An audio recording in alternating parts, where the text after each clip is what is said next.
Let's say for this effect, I hand the deck over to the spectator, and they can give it a shuffle. After they're done shuffling the deck, they can take out any card they would like. Let's say this card. I don't want to see the card, but I will show it to you. So here's your card. Go ahead and remember that for me. So after the spectator has remembered their card, I would take it back and I would go ahead and mix it somewhere into the deck just like this. So after it's mixed into the deck, I would explain to the spectator that we're going to use the top and bottom card just like this. So the top and bottom cards, and we're going to see if we can actually find your card. So all I have to do is go 1, 2, 3. And you're going to see there's one card in between the top and bottom card, and it should be your card, the 5 of clubs. That is the effect. If you would like to learn how to do this, make sure to stay for the tutorial. So before I get into the tutorial here, a few things I want to go over. The first thing is if you hear any loud crashing outside, it's actually raining and thundering where I am. It just thundered right now. So that's what the loud crashing sounds are. I'm gonna try to talk as loud as I can so you can hear me, but just keep in mind that it's actually thundering and raining with some lightning. The second thing is the cards I'm using are the High Victorian playing cards. I actually have a deck review on these cards, so I will leave that down below in the description. And the third thing is that this trick is actually an original effect. I just came up with this one day using a few moves I already know, and I was able to put it together. Now, I'm not going to claim it as an original until I know for sure, because there are so many effects out there. So if this is already an effect that's in a book or a video, please leave a comment down below letting me know so I can actually give proper credit where it's due. And now that all of that's out of the way, let's get right into the tutorial. So there's two ways you can do this. The first way you can do this is actually what I did in the performance, which was the original way I intended. Then I was playing around and I came up with a second way for those beginners. So here's what you're going to do. So you can hand the deck over to the spectator and they can give it a shuffle. After they're done shuffling the deck, you explain to them that they're going to take out a card and they're going to remember it. When they actually take out their card and they remember it, they can sign it too, it doesn't matter. They're going to hand the card back to you, and all you're going to do is control the card second from the bottom. In this case, the 3 of clubs. Okay, so we're going to go with the 3. So actually, one way I did this is with the overhand shuffle. I did a milk overhand shuffle. I'm not going to teach it because I have a video on it already, so I will link that down below. But really quick, I will show you what I did. Keep in mind the card would be face down, but in this case, it's face up. So we have the 3 of clubs, and all I did was a milk shuffle just like this, and then I ran cards on top. Check out my overhand shuffle video link down below. I think I also teach the milk shuffle in that video, but if I don't, let me know and I can make a video on the milk shuffle. And then all I did was I just shuffled cards from the front of the deck, and when I got about, I don't know, 10, 20 cards, I just left these on the bottom. And that actually mixes up the deck and puts it second from the bottom. So in real time, it would look like this. So let's say we have the 8 of clubs, and I explain that we're going to mix your cards somewhere into the deck, just like this. And now the card is second from the bottom.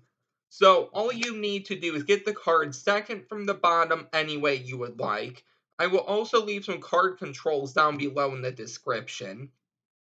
And now you're all set for the move. So you explained that in order to find their card, you're going to use the top and bottom cards of the deck. So you can flip over the top card and leave it face up on top of the deck. You're now going to use your fingers here. So here's the exposed view. To slide the card out and explain when you turn it face up that we're going to use the 3 and you're going to put it back on the bottom. But you're going to do it with the deck face down like this. Because if you turn it the other way like this and explain that we're going to use the 3, well, you're going to flash their card second from the bottom. And you don't want to do that. So we're at this position. After we get their card second from the bottom, we explain that we're going to use the top card and then the bottom card. And now here's the move. I might have taught this briefly in a previous video. I don't remember, but I could always make a video on this move. It's just a card throw or a card catch. So you're going to take the bottom card and you're going to slide it out. I don't know how far. I'm going to show you it like this, just so you have a good idea. I like to do it until the pip is showing. And then I slide the top card over some. And you might want to slide the bottom card over a little farther, just because you want your middle ring, index, middle ring, and pinky to contact their selection second from the bottom. And then your fingers can already touch the bottom card, so there's no problem there. And here's the catch. You're going to apply some pressure, and I like to bring my hand back and then, come forward and explain I'm going to try to catch your card.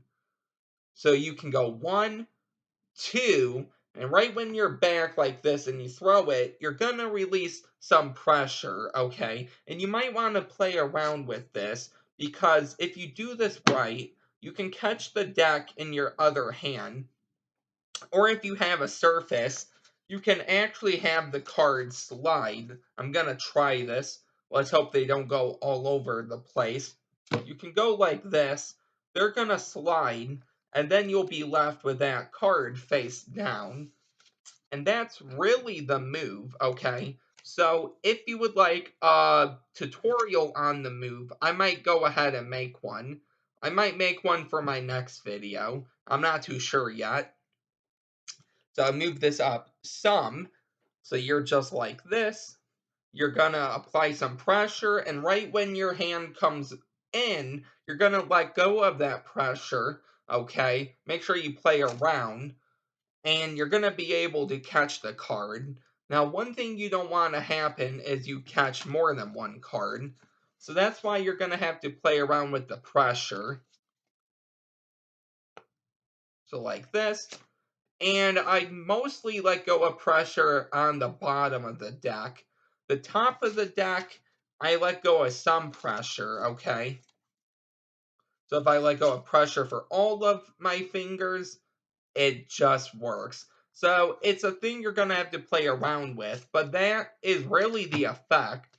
The card is face down, and then you can ask them what their card is, and then they turn it over and see it's the 8 of clubs. Here's another way you can actually do this, and this actually involves handling of the glide. So if you're not familiar with the glide, here is, I'm going to leave a video down below actually talking about the glide. So for this one, you have the card second from the bottom, and you say, okay, we're going to use the top card, the 8, and we're going to use the bottom card, the 3. And here's the move you're gonna do. So when you turn over the 8, that's fine. You're gonna come over and sort of like a side biddle grip, because you want your fingers to actually cover the move. And check out the glide down below if you're not familiar with it. You're gonna slide out the bottom card, turn it face up and show the 3. And now all you're gonna do is you're gonna use your fingers to move the selection to the side. So now it's going to be clipped with your pinky, And then with your thumb, you can actually release some of the pressure. You can pull up with your pinky. That's going to make the card pop like this. And then you can slide that 3 right in. And then you can square everything up. So now when you give the deck a cut, you're going to notice the 8 is trapped in between the 2 cards. I will go over that one more time for you. So I explained we're going to use the 8. I have a side biddle grip. And this is exposed. Obviously, it would be down like this. And it's supposed to look like you show the 3, and then you put the 3 back. So you take out the 3, and then you can slide this over, clip it with your pinky, and then you can slide it back some and put it right in. And then you can square up. And one more thing you can actually do is the glide. So I might have taught this glide in my glide video. I'm not too sure though. You can actually have the 3, and then you can use your fingers to slide it out. Okay, obviously watch your cover for this one. Put the 3 right in, and then square everything up. Cut the deck, and now you're good there because that card will be sandwiched. One more thought I actually had about this, I just thought of it, is you can actually have a card selected and you can control it to the bottom. Let's say the 2 of hearts. So then you can show the top card for the 9. You can come over and then you can now do your glide. Move over the 2, grab that second to bottom card, show the queen, and then put it right back in there where you grab the queen, square up everything, and now you're all set. Cut the deck. You can go through, and there's one card in between, and it should be the 2 of hearts. So that was the video for today. I hope you really enjoyed this one. Let me know how you like this trick, and if this is the original, let me know about that also. If you're new here, don't forget to like, comment, and subscribe, and I will see you next time with a new video. Bye.